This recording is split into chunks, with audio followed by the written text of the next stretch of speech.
There. So, speaking of Twitter for now, we'll move on to other things in a moment. I'm sure everybody's seen on Facebook, or those of you who are on Facebook. Um, and if you haven't seen it, you may be the extremist we're looking for. Uh, the wonderful notification that you may have been exposed to extremist content. It sounds terrifying, I know, but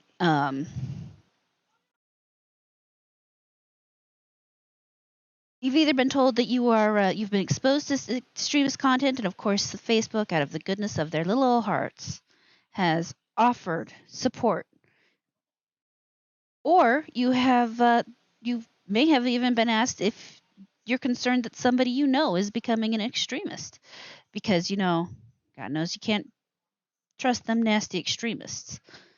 Now, the reason I have Thomas Massey's tweet up here is, he kind of makes the point that Twitter isn't making, or Facebook isn't making. Uh, and he says, one of my moderate Democrat friends told me long ago, back when there were moderate Democrats, the definition of an extremist is someone who is completely consistent. I plead guilty as charged by Facebook this week. Now, I'm not a big fan of politicians. There are a few I admire for how they manage to hold up the general liberties of individuals. I still feel that the government itself is kind of invalid, but that's an entirely different point. But Thomas Massey is not only is he one of the ones who is the most consistent in terms of trying to protect liberty, but he's also funny. He is probably as close to a ship poster in Congress as we are going to get. So, with that, you kind of have to sit back and wonder, what exactly is an extremist? Out of curiosity, I Googled the Oxford Dictionary definition of the term extremist, or extremism, which is political, religious, etc. ideas or actions that are extreme and not normal, reasonable, or acceptable to most people. And I had to sit back and think, are my views really that not normal to most people? And unfortunately, yes, the idea that people have agency, that they should have the freedom in their lives to do what they think is best for themselves, so long as they aren't harming others, is not normal in this world anymore.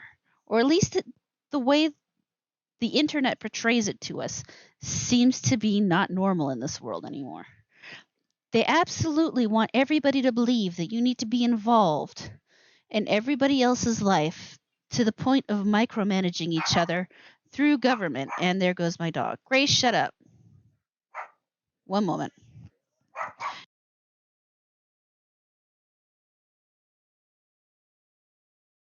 And that's going to be entertaining now. Apparently, someone's setting off some fireworks down the street. What the hell? The only time I feel extremist is right this moment when my dog starts barking because other people can't be polite. But, it is still the day after the 4th of July. They still have fireworks to set off.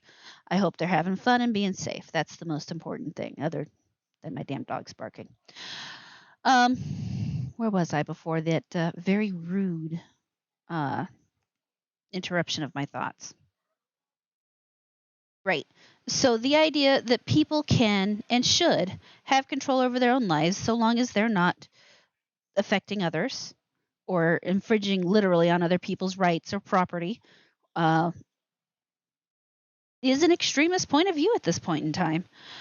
You can't just say to people, I don't care how you live your life, leave me alone, without being labeled an extremist. You can't just say, I think you should be able to do whatever you want to do, but I think I should be left out of it, without being an extremist. And it is absolutely insane how the world is progressing in that manner. The idea that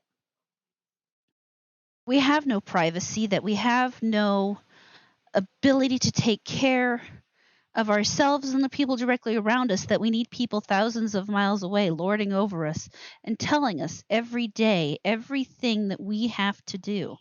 And granted, sometimes those people are only a couple hundred miles away from us, but in the end, they really don't know the truth of what each individual goes through. So, in the end, Facebook has decided being an individual is an extremist action, is extremism. And, it's kind of ridiculous.